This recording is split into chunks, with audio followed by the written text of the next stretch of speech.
aad iyo aad baan ugu faraxsanahay waxaan ku faraxsanahay nabadii oo magaalada timid aad iyo aad baan ugu farxay uma maleenin waxaan islahaa galab baad tagaysaa ama duur baad tagaysaa markaan haween arkay waa marka ugu horeysay aan ku soo degaayo garoonka aadan cade aad baan ugu farxayaa Soomaaliland aad baan ugu duceynayaa nabadeeda iyo horumarkeeda aad baan u jeclahay in horumarto horumarna ay gaarto aad baan ugu jeclahay mana filin inaan haween ku soo degaayo aad baan ugu faraxsanahay inaan ku soo dego aad farxadii aad weyn baan dareemayay maxaa yeelay anigoo maanta ku faraxsanahay dadka ugu horeeyay maanta 20 sano muddo kadib ku soo degay haween oo farxadaas la qabsanayo shacabkii dawladii kuwaas aad baan ugu faraxsanahay farxadaasi baa aad ii muuqatay farxadaasi baan dareemayay. Now you're more open, now you're really international airport,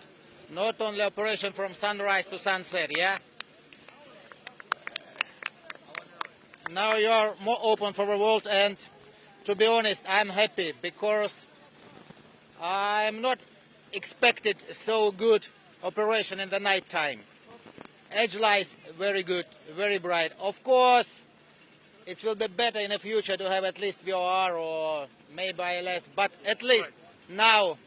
it's acceptable. garoonka adan cade international airport waa really waa international caawa waad arkaysiin wuxuu furan yahay subaxii 6 ilaa iyo habeenkii 10 inkastoo laga soo degi karo waqti alla waqtiga la rabo laakiin shaqaalaha waxay available yihiin waxay diyaar inoo yihiin oo inoo joogaan airportka ilaa iyo 10 habeenimo diyaarad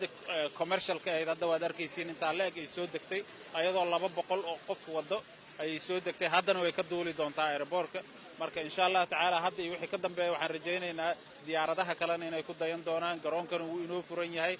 pilotka sidaad arkaysiin ka maqlayseen waa international standardkii oo dhan waan la kulanay intaana waa ka sii hagaajin doonaa haddii Ilaahay ka raali noqdo waxaan u mahad celinaynaa dhammaan shaqaalaha airportka shirkadda Favori immigrationka amisom poliiska iyo dhammaan niisa inta ka howlgashay airportka dhammaan shaqaalaha oo idil suura galiyay arrintan madaxda qaranka oo inoo suura galiyay dhammaan ayaan u mahad celinaynaa waxaan ugu hambalyeeynaa shacabka Soomaaliyeed hadda kadib inay yeelan inay bixi karaan xilliga ay rabaan ay imaan doonaan haddii Ilaahay ka raali noqdo.